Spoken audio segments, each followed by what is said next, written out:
a Gabriela Rodríguez, desde Uruguay.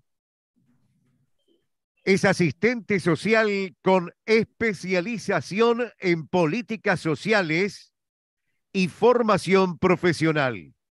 Además de ser cooperativista, es madre de una persona privada de libertad y presidenta de Familias Presentes, una asociación de familiares de personas privadas de libertad en Uruguay.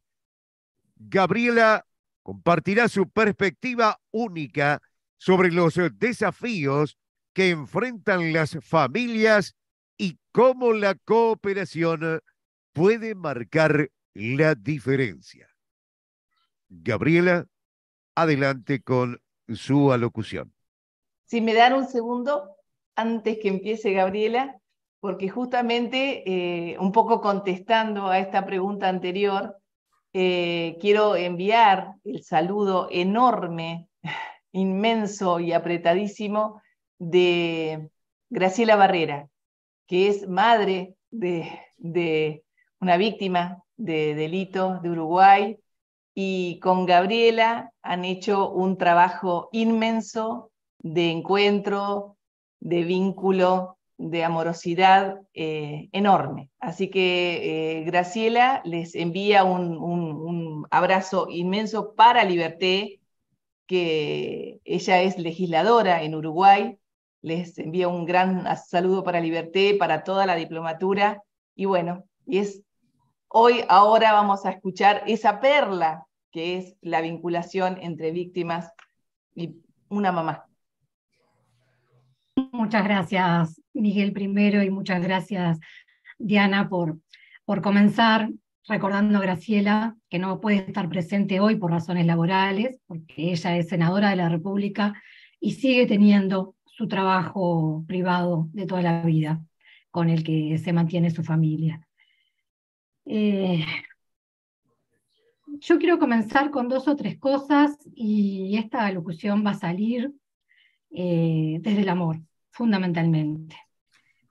Cuando Miguel me presentaba, y fue muy generoso con toda la presentación, si se quiere, más desde mi desarrollo profesional y mi desarrollo comunitario, y les confieso que yo le planteé a Diana, bueno, en mi mini bio, esas cuestiones. Y no fue ingenuo, ni fue para decir, bueno, mira, esta mamá tiene todos esos títulos. No, fue porque hoy, cuando fuera a hablar, les iba a decir que en un principio todo eso, cuando todo esto sucedió, una mañana, que en nuestra familia nos enfrentamos a la cárcel, todos esos títulos no sirvieron de nada, porque uno se enfrenta a esto para lo que nunca estuvo preparado. Después, pasando el tiempo, uno se da cuenta que sí, que claro que sirven, porque todos esos sombreros que uno va acumulando a lo largo de la vida son experiencia, y le va permitiendo enfrentar quizá esta situación de una manera diferente a la que lo pudieron enfrentar otras familias, que no tenían ciertos conocimientos, que no tenían la forma de saber por dónde tenían que transitar, dónde tenían que golpear una puerta, hacer una gestión, buscar un trámite. Y con lo otro que quiero comenzar es haciendo un recordatorio, una especie de pequeño y modesto homenaje a Adrián, que es un joven que estuvo privado de libertad en Uruguay durante muchísimos años, que estuvo primero en un penal de máxima seguridad durante muchísimos años, y que en determinado momento, frente a visualizar la muerte de otros, que valían tan poco dentro de la cárcel, se dio cuenta que él quería salir vivo de la cárcel, que no quería salir así, como estaban saliendo otros. Pudo hacer un clic en su vida, y esto es leído de palabras dichas por él, y al tiempo logró pasar a una cárcel de menos seguridad, donde había otras oportunidades. Allí se recibió de educador social, allí formó parte de muchos proyectos, como el de una radio, el de una revista, el de una murga, a veces como protagonista, a veces como impulsor. Tuvo salidas transitorias, en esas salidas transitorias pudo terminar su carrera, quizá pudo empezar a trabajar, tuvo vínculos familiares, también tuvo vínculos familiares de los que decía creo que Mauricio, de esos que son familia adoptiva, con quien se carteaba, con quien hablaba por teléfono. Tuvo también encuentros, muchos, con Graciela Barrera, cuando Graciela visitaba esa unidad penitenciaria, la unidad 6 de Punta de Rieles, y conversaba con muchos muchachos, entre ellos con Adrián, que como Graciela dice, la esperaba siempre con los brazos abiertos cuando ella llegaba. Adrián recuperó la libertad hace 5 meses, siendo ya educador social, era trabajador de un refugio para personas en situación de calle, y hace un par de días lo sorprendió la muerte con una enfermedad terminal. Su historia de vida, de alguna manera, nos podría hacer pensar, bueno, ¿valió la pena todo ese esfuerzo? Y sí, claro que valió la pena. La muerte lo sorprendió como nos puede sorprender a cualquiera de nosotros. Pero él hizo de su vida una vida que resignificó, como él mismo dijo.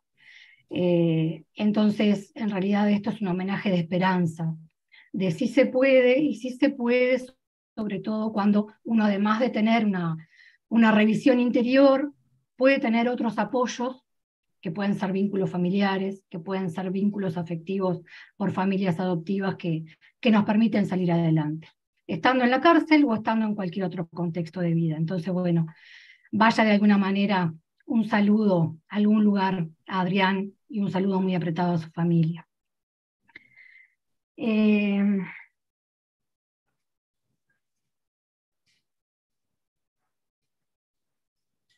Nosotros,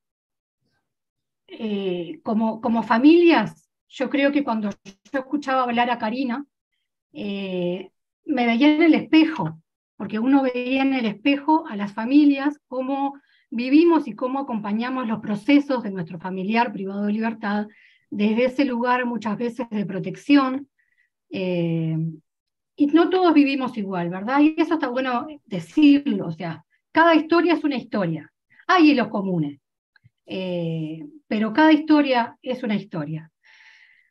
Pero es cierto que algunas familias pasan por esos momentos de enojo, después se pasa por ese momento de apoyo.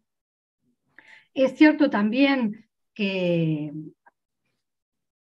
se transita con protección, nos protegen nuestros familiares desde adentro, y protegemos nosotros desde afuera al familiar que está adentro. Y ahí se pueden construir vínculos viciosos o vínculos virtuosos, ¿no? Porque yo creo que así como nosotros apoyamos al que está adentro, el que está adentro nos apoya a nosotros y nos permite salir adelante. En esto de que la cárcel nos alcanza a todos, lo decía Karina y lo decían algunos compañeros cuando intervinieron. Y Andrea Casamento de ACIFAD, en una de las primeras veces que conversamos, lo decía, y nosotros lo hemos adoptado porque todos nos sentimos muy reflejados. La cárcel se instala en el living de nuestras casas, y es así, porque la vida afuera de la familia pasa a vivir en función de la cárcel, en función de la visita, en función de buscar las cosas que vamos a llevar, en función de quién va a ir o no va a ir, en función de cómo vamos a organizar nuestro día laboral o nuestra solicitud del día de trabajo, con quién se van a quedar los niños. Entonces, claro que la cárcel alcanza al contexto más cercano del privado de libertad. Y es un proceso, aprender a vivir con eso, aprender a vivir con el familiar privado de libertad, apoyarlo de la mejor manera y tratar de mantener una vida afuera, porque nosotros lo peor que podemos hacer es meternos adentro de la cárcel como un preso más o una presa más junto con nuestros familiares. Al contrario, nosotros tenemos que buscar que la libertad entre a la cárcel, ¿no? Entonces, bueno, puede entrar de distintas maneras, y ahí volvemos a esto de la familia biológica y la familia adoptiva. Podemos entrar con las visitas semanales religiosamente, podemos entrar dando de formas muy creativas los apoyos que nuestro familiar necesite, a través de cartas, a través de dibujos, de distintas formas. y hacer que el afuera, que no puede entrar de forma presencial, entre de otras formas. Los apoyos terapéuticos pueden llegar también de distintas maneras. Y los familiares en este proceso, yo creo que más o menos transitamos desde el dolor, cómo vamos saliendo, cómo podemos ir levantando la cabeza, recuperando la dignidad. Y esa recuperación de la dignidad se da con otros, no lo podemos hacer solos. Se da con otros en ese contexto de familia ampliada, de barrio, de comunidad. Tampoco fue ingenuo que yo planteé que vivo en una cooperativa, y eso vivo en una cooperativa de viviendas, construida por ayuda mutua, y eso hace que nuestra comunidad también se haya sentido muy impactada por lo que nos pasó, pero también haya sido un sostén comunitario muy importante para nosotros. Y después llegó el momento, el año pasado, de empezar a pensar en familias presentes, instancia en la cual Graciela, junto con Jaime Saavedra, también fueron muy importantes porque fueron los impulsores de ese proceso de organización de las familias. Y de alguna manera fue ir al encuentro de otras familias y empezar a sentirse mejor comprendidos y más acompañados, todos. En este proceso hemos conocido familias maravillosas, hemos conocido madres que el día que se integraron a través de una llamada telefónica lloraban, y que ahora, después de 6, 8 meses, nos dijeron hace poco, yo el día desde que las conocí empecé a salir de mi dormitorio y de salir a dejar de llorar. Y en una reunión hace menos de un mes, su compañero, su pareja nos decía, yo vine también porque en realidad a mi mujer la cambiaron desde el día que los conocí a ustedes. Empezó a ser otra vez. Entonces, bueno, de alguna manera acá volvemos a rescatar la importancia de los vínculos y poder sentirnos más fuertes y más acompañados afuera también nos permite acompañar mejor a nuestros familiares, pero por sobre todas las cosas también poder empezar a pensar en formas de apoyar a otros que no tienen de pronto esos vínculos familiares cercanos. Y de alguna manera Familias Presentes quiere un poco ocupar ese lugar, de darle visibilidad a la importancia de los vínculos entre el adentro y el afuera, sean vínculos familiares biológicos o adoptivos, y poder, de alguna manera, no hablar por los presos y mucho menos por los que no son nuestros familiares, pero sí visibilizar las situaciones que se viven y la importancia de que la sociedad comprenda que el adentro es circunstancial y que forman parte de la misma sociedad que nosotros, independientemente de que estén atrás de muros muy altos y alambres de púa muy hirientes, ¿no? Entonces, de alguna manera, este testimonio de hoy, si es que se puede llamar de alguna manera así, pretende eso, ser como una voz de esperanza porque nosotros lo sentimos así, lo sentimos necesario desde el primer día que empezamos a transitar las cárceles, y todo llega en algún momento.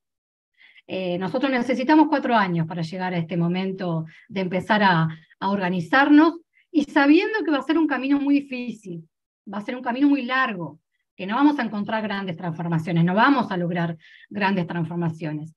Y también por eso, desde Familias Presentes, tenemos claro que no vamos a lograrlo solos como organización, ¿no? Entonces, desde el Vamos también hemos ido al encuentro de otras organizaciones sociales, entre ellas también la AFAVIDE, la Asociación de Familiares de Víctimas del Delito, que creó y fundó Graciela Barrera, y que hoy está dirigido por Cristina, y donde trabajan varias compañeras en un trabajo muy noble. Y el encuentro con ella fue muy importante para nosotros, porque es esto de profundizar y sensibilizar en la sociedad que no formamos bandos diferentes. Son dimensiones de una problemática social que la vivimos desde distintos lugares, pero no necesariamente contrapuestos, y que podemos hacer cosas en la sociedad de forma conjunta. Por ahí hubo una intervención de un compañero que se sentía bastante desesperanzado con esto de, bueno, si era posible la justicia restaurativa, si era posible una afuera donde la sociedad fuera menos hostil. Bueno, yo creo que lo tenemos que ir haciendo posible de a poquito. Y acá quizá un poco para terminar, uno tampoco tiene que olvidarse de cómo sentía estos temas antes de que lo tocara vivir en carne propia, ¿no? Y a veces lo sentíamos lejanos, no necesariamente lo sentíamos como algo, como enemigos a quienes estaban privados de libertad, pero sí seguramente lejanos y capaz que no lo veíamos con demasiada sensibilidad. Entonces, ese recuerdo es bueno traerlo porque es lo que nos tiene que permitir trabajar desde esa perspectiva hacia la sociedad, tratando de, con pequeños granitos de arena, ir logrando los cambios que nos permitan que la sociedad vaya aceptando que quien vive adentro, mañana va a estar afuera, y ojalá que a ninguno de los que estamos afuera nos toque estar adentro. Pero nos puede pasar porque somos parte de esta sociedad. Yo me quedaría por acá y aguardo preguntas en todo caso para el intercambio, solamente planteándoles el gran agradecimiento, pero no por la intervención de hoy que me invitaron solamente, sino por la diplomatura en la cual participo sábado a sábado, y contarles también que desde Uruguay hay muchos compañeros y compañeras de familias presentes integrados, también hay colaboradores, también hay profesionales y amigos de familias presentes que la siguen semana a semana, y también hay funcionarios de unidades penitenciarias que a partir de que se enteraron a través nuestro que existían, están participando de la diplomatura. Así que